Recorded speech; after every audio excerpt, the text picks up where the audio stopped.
Plus points असतील तुमचे जेणेकरून तुम्हाला ही उमेदवारी दिली गेली? आता प्लस पॉइंट असा आहे की मी एक सच्चा कार्यकर्ता 2019 पासून मी भारतीय जनता पार्टीचं काम करतोय. पक्षाने दिलेल्या आदेशानुसार, पक्ष श्रेष्ठीने दिलेल्या आदेशानुसार काम करणारा मी एक कार्यकर्ता आहे. पक्षाला डावलून किंवा पक्षविरोधी कुठलंच आजपर्यंत मी काम केलेलं नाही. नक्कीच. पण जेव्हा मी तुम्हाला तुमच्या उमेदवारीवरून देखील अनेक गदारोळ झाला होता आणि तुमच्या प्रभागामधून तुम्हाला कसा प्रतिसाद, नागरिक तुमच्याकडे बघताना कुठला काय प्रतिसाद मिळतो? हे पहा, मी 2005-06 पासनं सामाजिक क्षेत्रामध्ये काम करतोय. 2019 मध्ये मी भारतीय जनता पार्टीमध्ये प्रवेश केला. माननीय त्यावेळेचे मुख्यमंत्री आणि आत्ताचे मुख्यमंत्री देवेंद्र फडणवीस साहेबांच्या उपस्थितीमध्ये मी भारतीय जनता पार्टीमध्ये प्रवेश केला. त्यावेळेचा माझा लोकचा संपर्क आणि आजचाही लोकसंपर्क तसाच आहे. यामध्ये कुठंच कमी पडलेला नाही, कुठंच खंड पडलेला नाही. नमस्कार, आता पुणे बोलणार या कार्यक्रमात आपलं स्वागत आहे. आपण स्थानिक स्वराज्य संस्थांच्या निवडणुकांच्या पार्श्वभूमीवर पुण्याचा संपूर्ण दौरा करतोय. पुण्याच्या उमेदवारांना, इच्छुक उमेदवारांना भेटतोय आणि त्यांची निवडणुकीची रणधुमाळी कशी चालली आहे, निवडणुकीतलं विजन काय आहे, त्यांच्या मार्फत काय काय विकास कामं होतील हे जाणून घेतोय. आणि त्यासाठीच आज पुणे मिरर आणि सिविक मिररच्या स्टुडिओमध्ये आपल्यासोबत प्रभाग क्रमांक 9चे भाजपचे अधिकृत उमेदवार लहू बालवडकर आलेत. प्रभाग क्रमांक 9 हा तोच आहे जिथे मोठ्या प्रमाणात एक नाराजी नाट्य पाहायला मिळालं. फक्त पुण्यानेच त्या नाराजी नाट्याची दखल नाही घेतली, संपूर्ण महाराष्ट्राने, संपूर्ण देशाने त्या नाराजी नाट्याची दखल घेतली. त्यांच्या उमेदवारीवरून अनेक प्रश्न विचारले गेले. आज त्याचीच उत्तरं द्यायला ते आपल्यासोबत आहेत. तुमचं खूप खूप स्वागत. धन्यवाद. भाजपनं विश्वास दाखवला तुमच्यावरती, उमेदवार म्हणून समोर उभं केलं प्रभाग क्रमांक 9 मधून. काय भावना आहेत? भारतीय जनता पार्टीने, भारतीय जनता पार्टीच्या वरिष्ठ नेत्यांनी माझ्यावरती एक विश्वास टाकून भारतीय जनता पार्टीची प्रभाग क्रमांक 9 मधली ड मध्ये मला या ठिकाणी उमेदवारी आत्ता जाहीर केलेली आहे. भारतीय जनता पार्टीमध्ये आपल्याला माहिती आहे की बऱ्याचशा गोष्टी, चांगल्या गोष्टींना ते साथ देतात, वाईट गोष्टींना ते बाजूला काढतात. त्याच पद्धतीमध्ये आज भारतीय जनता पार्टीने केलं आहे आणि माझ्यासारख्या सर्वसामान्य कुटुंबातील एक साध्या कार्यकर्त्याला या ठिकाणी उमेदवारी दिलेली आहे. आणि ह्या उमेदवारी देत असताना पक्षश्रेष्ठींनी किंवा पक्षाने काही ना काहीतरी चांगला विचार केला असते. त्या भागाचा सर्वांगीण विकास करण्यासाठी, त्या भागातील सर्व समावेश गोष्टींसाठी किंवा त्या भागातल्या ज्या ज्या राहिलेले विषय आहे, राहिलेले प्रकल्प आहे ते पूर्ण करण्यासाठी जबाबदारी म्हणून ती उमेदवारी मला आज या ठिकाणी दिलेली आहे. पण काय वाटतं तुम्हाला, काय प्लस पॉइंट्स असतील तुमचे जेणेकरून तुम्हाला ही उमेदवारी दिली गेली आहे? आता प्लस पॉइंट असा आहे की मी एक सच्चा कार्यकर्ता आहे. 2019 पासून मी भारतीय जनता पार्टीचं काम करतोय. पक्षाने दिलेल्या आदेशानुसार, पक्ष श्रेष्ठीने दिलेल्या आदेशानुसार काम करणारा मी एक कार्यकर्ता आहे. पक्षाला डावलून किंवा पक्षविरोधी कुठलंच आजपर्यंत मी काम केलेलं नाही. आज पक्षाने काहीतरी विचार केला असेल मला उमेदवारी देताना आणि चालू जे माजी नगरसेवक होते त्यांना यातनं थोडंसं लांब ठेवलं. बरेचसे प्रकल्प आमच्या बानेर, बालेवाडी, सुतारवाडी, पाषाण, सोमेश्वरवाडी हा पूर्वीचा प्रभाग क्रमांक 9 यामध्ये पूर्ण झालेले नाही आहे. 2014-15 पासनं आमच्या भागामध्ये त्यांनी त्यावेळेस आव्हान केलं होतं की या ठिकाणी मी स्कूल करेन, म्हणजे पुणे महानगरपालिकेचे एक प्रशस्त स्कूल करेन. हॉस्पिटल मोठं 200 बेडचं झालेलं आहे, ते 200 बेडचं हॉस्पिटल मी पूर्ण करेन. त्यानंतर गार्डन आहे तिकडे, 2 ते 3 ठिकाणी गार्डनची जागा आता ताब्यात आलेली आहे, ते गार्डन पूर्ण करून लोकार्पण करून लोकांना वापरासाठी देईन. त्यानंतर अजून असा विषय की प्लेग्राऊंडचा विषय आहे. जवळपास बालेवाडीमध्ये हायस्ट्रीटच्या या ठिकाणी 5 एकरमध्ये ग्राउंडचं आरक्षण आहे. ते बऱ्यापैकी 90% जागा पालिकेकडे हँडओव्हर झालेली आहे. अजून अशा रस्ते असतील, मिसिंग लेंथ असतील, ज्या मिसिंग लेंथला पूर्वी खूप आंदोलनं झाली, 2014-15 मध्ये आंदोलनं झाली, पाण्याचा प्रश्न असेल, ह्याच्यासाठी आंदोलनं झाली, पण हे कुठलेच प्रश्न नागरिकांसाठी सुटलेले नाही आहे. आमचा प्रभाग 2014-15 मध्ये जसा होता तसाच आज पण आहे. साधा पुणे महानगरपालिकेत ते पिंपरी चिंचवड महानगरपालिकेचा जो ब्रिज आहे तो जो 2015 साली तयार झालेला आहे, आज तगायत तो चालू झालेला नाही. त्याच्यासाठी मोठी मोठी आंदोलनं झालेली. म्हणजे 2017 ते 2022 आणि 2022 ते 2025 या या 8 वर्षामध्ये 9 वर्षामध्ये एकही जो आपण लोकहितासाठी लोकांसाठी सांगितलेल्या ज्या गोष्टी होत्या त्यातल्या एकही पूर्ण करण्यात ह्यांना यश आलेलं नाही आहे. हे टोटली अपयशी ठरलेले ह्या भागामध्ये. आणि त्याच्यातल्या त्याच्यात सुतारवाडी, पाषाण, सोमेश्वरवाडी ही 3 गावं अशी आहेत की इकडं वंचित झालेली. कधी हे तिकडं पाहायलाही गेले नाही. पाणी आलंय का, रोड केलंय का, ह्यांनी दाखवावं की ह्या भागामध्ये की मी ही 50 लाखाची, 1 कोटीची, 2 कोटीचे निधी महापालिकेच्या माध्यमातून आणला आणि या ठिकाणी मी काहीतरी काम केलं. साधं टॉयलेट बांधलेलं दाखवा त्यांनी तिथं, साधं टॉयलेट. बाकी तर गोष्टी खूप लांबच्या राहिल्या. ज्या पक्षाच्या नावाने आणि पक्षाच्या उमेदवार म्हणून ह्यांनी ज्या घोषणा केल्या होत्या 2015-16 इलेक्शनच्या आधी, त्याच्या एकही गोष्ट ह्यांनी पूर्ण केलेली नाही. त्यामुळे यदा कदाचित त्या राहिलेले प्रकल्प, राहिलेले जे गोष्टी आहेत ह्या पूर्ण करण्यासाठी पक्षाने मला उमेदवारी दिली असावी. पण तुमचं म्हणजे मला वाटतं तुमच्या प्रभागामध्ये 2 नवीन गावं समाविष्ट झालेली आहेत पुणे महापालिकेमध्ये, एक सुसगाव आणि एक महाळुंगे. तर या 2 गावांकडे कसं बघता तुम्ही? आणि पूर्ण प्रभागासाठी तर विजन काय आहे ते आम्हाला जाणून घ्यायचंच आहे. पण ही 2 गावं आहेत आणि एक नवीन चॅलेंज म्हणून तुमच्या समोर आलंय. काय काय कामं होतील तुमच्या मार्फत तिथे? आत्ता पुणे महानगरपालिकेमध्ये सूस आणि म्हाळुंगे ही 2 गावं नव्याने समाविष्ट झालेली आहे. या गावांमध्ये पाण्याचा प्रश्न आहे, रोडचा प्रश्न आहे, त्या ठिकाणी कचरा उचलण्याचा प्रश्न आहे, लाईटचा प्रश्न आहे. असे बेसिक प्रश्न या गावामध्ये खूप भेडसावतात. या गावामध्ये यांना भारतीय जनता पार्टीने पालक तत्व दिलं होतं की या माध्यमातून, तुमच्या माध्यमातून या गावामध्ये जे काय काय प्रश्न असतील ते सोडवा. ह्यांनी 1 महिना 2 महिने तिकडं काहीतरी टँकरने पाणी दिलं, कुठंतरी टाक्या बसवल्या, सुशोभीकरण करण्याचा प्रयत्न केला. सगळ्या गोष्टीचा फक्त इव्हेंट केला. चालू करताना इव्हेंट केला आणि इव्हेंट नंतर त्याची पूर्तता पुढे झालीच नाही. आजही ती गावं ह्या कामांच्या प्रतीक्षेत आहे की आम्हाला कोणतरी चांगला काम करणारा व्यक्ती येईल, नवीन व्हिजन घेऊन येणारा एक व्यक्ती येईल, नवा चेहरा येईल. त्याची आज पण ते नागरिक वाट पाहतात की चांगला व्यक्ती येऊन, चांगला उमेदवार येऊन, एक चांगला नगरसेवक आमच्या भागामध्ये येऊन चांगली कामं करेन. म्हणून त्या गावांनी मला आज खूप सारा चांगला प्रतिसाद आहे.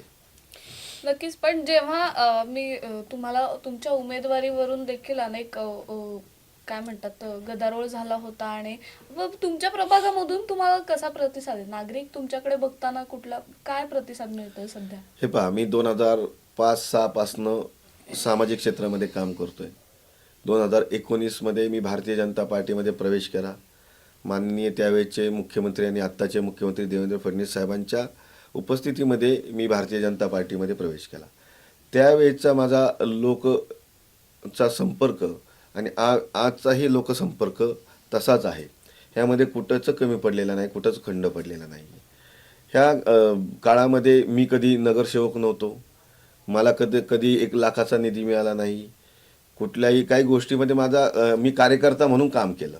ज्या ज्या गोष्टी माझ्या समोर आल्या, ज्या ज्या गोष्टी माझ्याकडं लोकांनी त्याची मागणी केली, त्या गोष्टी मी करत आलो. लोकसंपर्क करत आलो.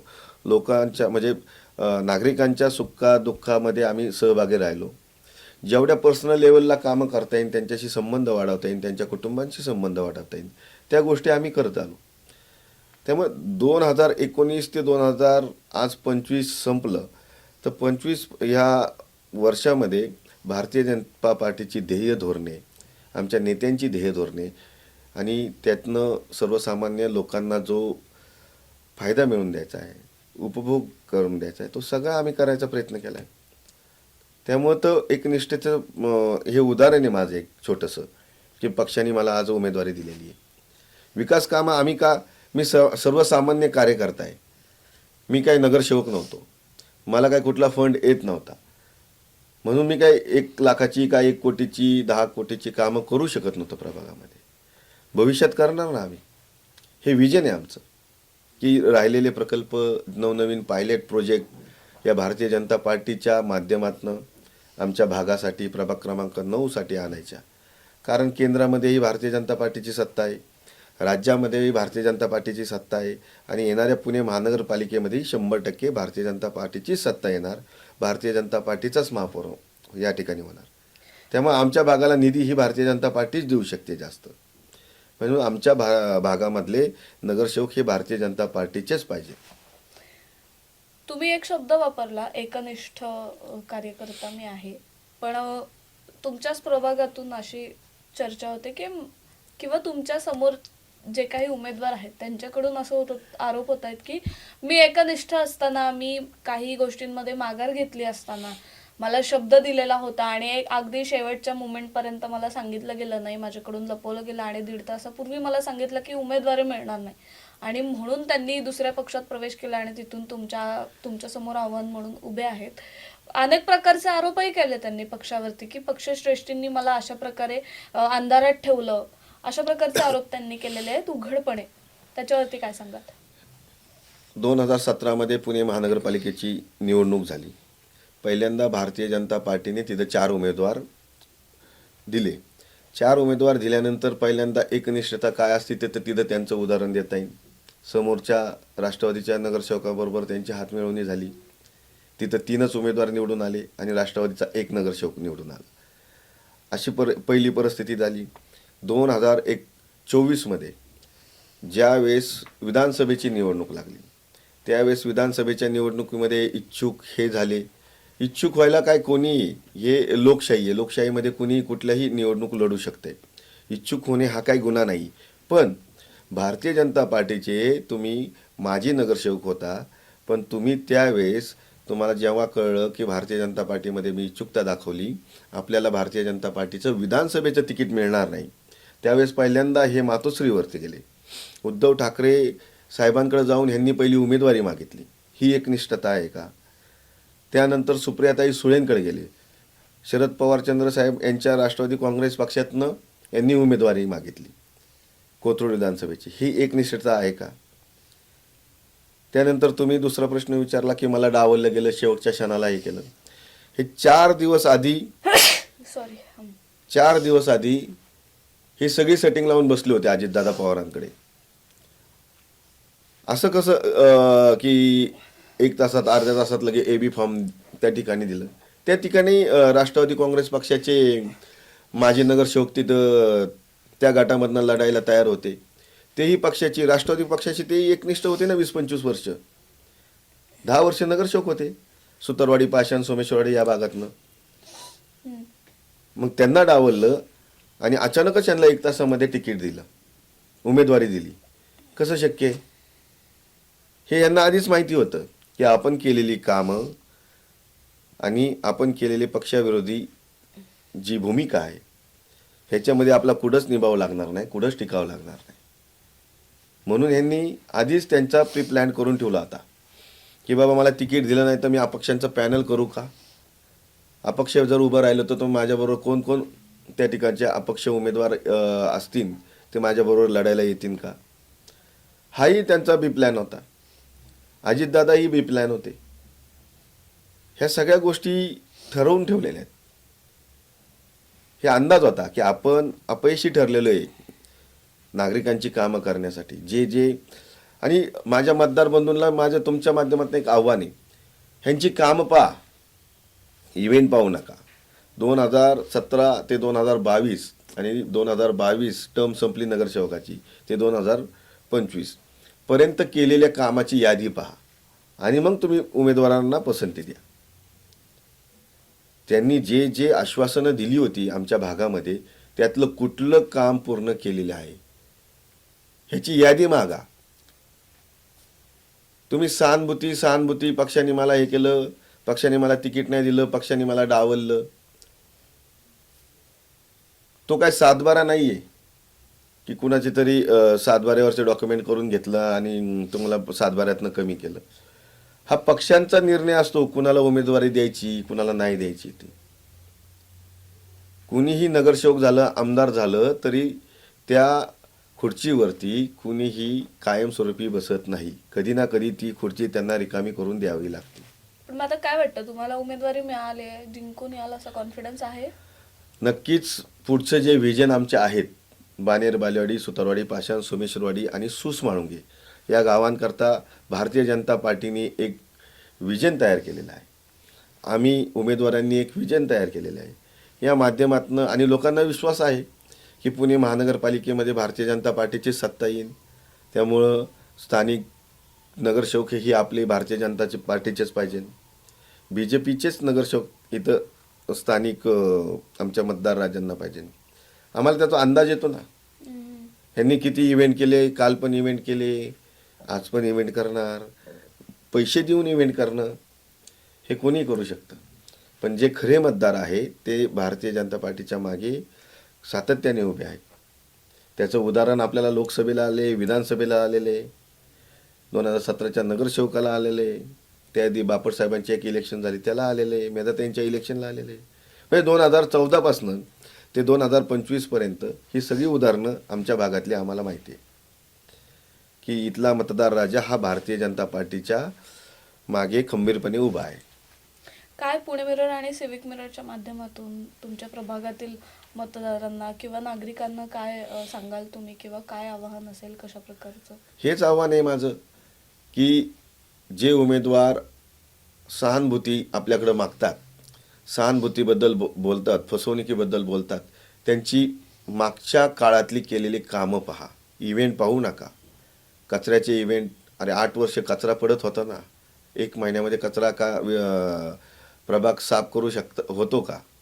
हे इव्हेंट पाहू नका तुम्ही. माझी एकच तुमच्या माध्यमातून सर्वांना विनंती आहे की त्यांचा कार्यकाळामध्ये जी झालेली कामं आहे, जे त्यांनी सांगितलं होतं की हे मी पूर्ण करणार, माझ्या भागासाठी या बऱ्याचशा गोष्टी त्यांनी सांगितल्या होत्या, त्यातल्या कुठल्या गोष्टी त्यांनी पूर्ण केल्यात हे त्यांच्याकडं मागावं आणि मग त्यांना उमेदवारी दिलेली आहे, मग नंतर तुम्हाला जे काय करायचे, चॉईस द्यायचे, मतदान द्यायचे, मग द्यावं. रोड केलाय का, हॉस्पिटल केलंय का, गार्डन केलंय का, प्लेग्राऊंड केलंय का, पाण्याचा प्रश्न पूर्ण मिटवलेला आहे का, मिसिंग लेन पूर्ण केलेत का? ही कामं नगरसेवकाची होती. आमदार साहेब असतील, खासदार साहेब असतील, हे तुम्हाला कामं करण्यासाठी मदत करतात, पण आपण पण त्यांच्यापर्यंत पोचावं लागतं ना. की दादा, अण्णा किंवा मागे गिरीशभाऊ बापट होते, बापट साहेब, ही माझी कामं आहे, तुम्ही आयुक्तांना फोन करा, आयुक्तांना सांगा की ही कामं पूर्ण करा, आम्हाला ह्याला इथं फंड द्या. स्थायी समितीचे कोण अध्यक्ष असेल त्यांच्याकडे जाऊन फंड मागणं, निधी उपलब्ध करून घेणं, ह्या गोष्टी काय केल्यात? काही नाही. सहानुभूती जाऊ नका. भविष्यातलं जे नगरसेवक होणार आहे त्यांचे व्हिजन पहा. रखडलेली कामं पूर्ण करण्याचे ज्याच्यामध्ये सामर्थ्य असेल, ज्याच्यामध्ये ती गोष्ट असेल, त्याच व्यक्तींना तुम्ही संधी द्या. माझ्यासारख्या नवीन चेहऱ्याला, नवीन व्हिजन घेऊन आलेल्या एका सर्वसामान्य कार्यकर्त्यांना आपण संधी द्या. नक्कीच या संधीचं आम्ही सोनं केल्याशिवाय राहणार नाही आणि आपल्या भागाचा सर्वांगीण विकास केल्याशिवाय या ठिकाणी आम्ही थांबणार नाही.